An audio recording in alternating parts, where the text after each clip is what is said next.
दोस्तों, जैसा कि आप जानते ही हैं कि आज की डेट में राहुल गांधी के लिए वोट चोरी एक अहम मुद्दा है, मेन मुद्दा है। और अपने उसी मुद्दे को आगे बढ़ाते हुए राहुल गांधी ने परसों एक प्रेजेंटेशन तैयार की, लंबा चौड़ा भाषण तैयार किया और सब कुछ जैन जी के कंधों पर डाल दिया। राहुल गांधी का कहना था कि इस देश के युवा, इस देश के स्टूडेंट, इस देश की जैन जी भारत में क्रांति लाएगी। ये भी राहुल गांधी ने बोला तो उसके चमचे, उसके प्रवक्ता भी यही बात दोहराने लगे और बार बार रिपोस्ट करने लगे। बेचारों को अंदाजा भी नहीं था कि भारत की जेन जी उल्टा इनकी ही कुटाई लगाने की फिराक में बैठी है, उल्टा इन्हें ही कूटना चाह रही है। मेरा क्वेश्चन कांग्रेस के प्रवक्ता से है कि जैसे आपने कहा कि राहुल गांधी ने ये उठाया सवाल कि वोट चोरी, तो जब उन्होंने जब सामने से मीडिया ने उनसे पूछा कि वोट चोरी है तो आप इसका एफिडेविट क्यों नहीं दे रहे, तो उन्होंने ये क्यों कहा कि लोकतंत्र को बचाना मेरा काम नहीं है, ये आप लोग कीजिए, मतलब जेएनजी को आगे भेज दीजिए कि आप सरकार से आप लड़िए। मेरा तो सिर्फ ये है कि मैं पॉलिटिकल मुद्दा को लेके जाऊंगा और उसको हिट कर दूंगा, बस इतना ही काम है मेरा। जी भदौरिया जी, दोनों से मैं जानना चाहूंगा कि आप लोगों को अगर इतना कॉन्फिडेंस है कि देश के युवा आपके साथ है, तो हर 5 साल में चुनाव होती है, अवाम बदल देगी, लेकिन क्या नेपाल के जेनजी का रेफरेंस लेके आप लोग यहाँ पे अराजकता फैलाना चाह रहे हैं, ये बताइए जरा। मेरा सवाल है कांग्रेस के प्रवक्ता से है जो कह रहे थे कि देश का युवा को जगना चाहिए और अपना सवाल पूछना चाहिए। तो इनको नहीं लगता है कि अगर देश का युवा असली में जग गया तो जिस कांग्रेस पार्टी ने देश के योग्य युवाओं को जो डेवलपमेंट वो डिजर्व करते थे वो नहीं दी और परिवारवाद किया, तो सबसे पहले तो तलवार इनके घर में गिरेगी और सबसे पहले घर इनके जलेंगे। हमारे आज के डिबेट में कांग्रेस के ये प्रवक्ता और अनुराग भदौरिया लगातार जेन जी पर बात कर रहे थे। हालांकि अनुराग भदौरिया को तो जेन जी का मतलब भी नहीं था, जिसको लेकर पहले अंजना ओम कश्यप ने अनुराग भदौरिया से मजे लिए, उसके बाद जेन जी ने कांग्रेसी प्रवक्ता की कोटाई लगा दी। बाकी क्या हुआ हमारे आज के इस बहस में, इस डिबेट में, आप खुद देखिए। सवाल यह है कि बीजेपी ये कह रही है कि अगर ऐसा होता है और जेनजी एक्टिव होती है, वहां पर नेपाल में #नेपो किड्स यानी जो ऐशो आराम नेताओं के, मंत्रियों के बच्चों को मिल रहा था, उसके खिलाफ जनता सड़कों पर उतरी थी, भ्रष्टाचार के मुद्दे पर सड़कों पर उतरी थी। वो कह रहे हैं कि आप ही के घरों पर पहुंच जाएंगे वो आग लगाने। पहले तो बात है कि इतनी हंगामा क्यों है भाई, इतनी परेशानी क्यों है? माइक। इस देश का युवा 26% युवा जो है इस जनसंख्या का है, जो 13 वर्ष से 28 वर्ष की अवस्था में है। 25% आपकी जो है भागीदारी इस देश की इकोनॉमी में है। क्या आपको रोजी रोजगार के साथ जिस तरह आप लोग सामाजिक समरसता की बात करते हैं, जिस तरह धर्म को पीछे छोड़ करके आप विकास को आगे लाना चाहते हैं, रूढ़ियों को आप तोड़ करके समाज को अच्छा बनाना चाहते हैं, इसमें किसी को यदि आपत्ति हो रही है कि ये जनरेशन जो जेनजी जनरेशन है, इसके ये अभी अधिकार न मांगे, ये सवाल न पूछे, ये जवाब न मांगे, ये अपने नेता से जवाबदेही उसकी तय न करे, ये सवाल करने वालों पर प्रश्न आप कर रहे हैं, मुझे लगता है ये ज्यादा दुर्भाग्यपूर्ण है। देश का सबसे जागरूक मतदाता जो 15 करोड़ मतदाता है इस एज ग्रुप का, वो देश की ताकत है।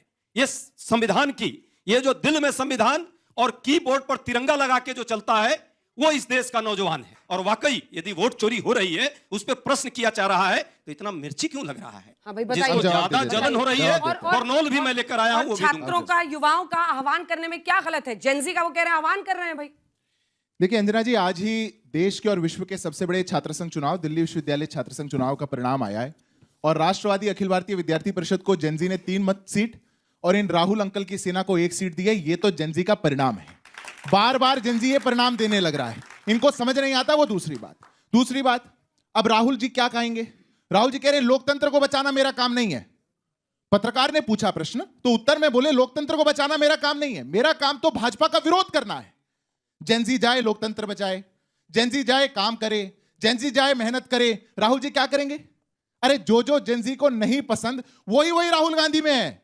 जेनजी को नहीं पसंद परिवारवाद, और राहुल गांधी परिवारवाद की सबसे बड़ी मूर्ति है इस देश के अंदर। जेनजी को नहीं पसंद भ्रष्टाचार, और कांग्रेस पार्टी भ्रष्टाचार की सबसे बड़ी मूर्ति है इस देश के अंदर। जेनजी को पसंद है मेहनतकश बिजनेस करना, और देश के सभी बिजनेस करने वाले लोगों के, देश की इकोनॉमी के साथ खड़े होने वाले लोगों के खिलाफ खड़े होते हैं राहुल गांधी। जेनजी इनका साथ देगा? जेनजी बिल्कुल इनका साथ नहीं देगा। पर इनकी मंशा दूसरी है। इनकी कहानी है कैसे देश में अराजकता फैलाई जाए, कैसे एक राहुल गांधी जिसको बार बार लॉन्च की कोशिश करी गई पर वो फेल हो जाता है, वो कैसे किसका नाम ले, अपनी हार का ठिकरा किसी और के सर फोड़े। केवल इतनी ही बात है। अगर नहीं ये बात होती तो आप बार बार देश के अंदर बेबुनियाद आरोप लगा करके अपनी विफलताओं का ठिकरा, अपनी हार का ठिकरा दूसरों के सर नहीं फोड़ते। देश का एनजी, और मैं तो सबसे युवा हूं इस पैनल पर, देश का जेनजी मेहनत करना जानता है। देश का जेनजी वो ईमानदारी के साथ खड़ा होना जानता है। देश का जेनजी रोना धोना थोड़ी जानता है। राहुल गांधी रोना धोना के अलावा क्या करते हैं इस देश के अंदर? उनसे कोई पूछे कि ये आप चुनाव आयोग पे आरोप लगा रहे हैं, हाँ। इसका एफिडेविट दे दीजिए, मना कर देंगे। देश का जेंजी भागता नहीं है, देश का जेंजी डंके की चोट के साथ खड़ा होकर के देश के साथ खड़ा होता है। चलिए आप जैसे लोग देश को कमजोर करते हैं, आपके साथ नहीं। जेन जी नेपाल से प्रेरित है और नेपाल में जो परिस्थिति हुई, जिस तरह से राष्ट्रीय धरोहरों को वहां जलाया गया, ऐसी स्थिति तो नहीं चाहेंगे ना आप लोग? देखिए, भारतीय जनता पार्टी को समझना होगा कि युवा देख रहा है। युवा के साथ आप अन्याय कर रहे हो तो युवा तो अपनी आवाज उठाएगा ही। उसके लिए आप इतने चिंतित क्यों होते हो? और आवाज अपना लोकतांत्रिक तरीके से उठाएगा, क्योंकि हिंदुस्तान में लोकतंत्र मजबूत है। आप आईआईटी में 2013 में 90,000 फीस होती है और 2025 में उसमें वहां 2 लाख फीस हो जाएगी, तो युवा अपनी आवाज नहीं बोलेगा?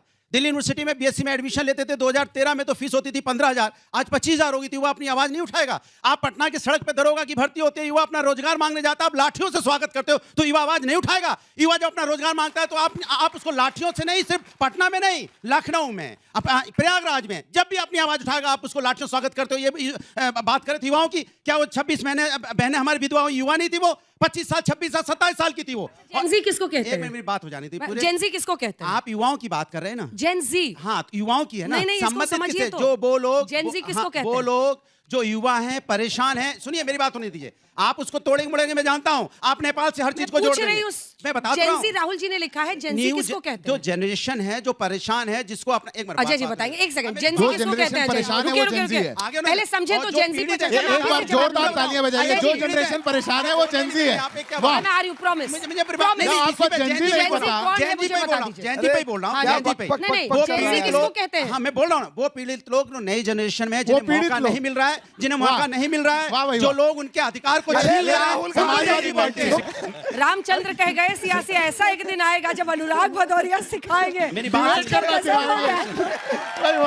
बात सुनिए।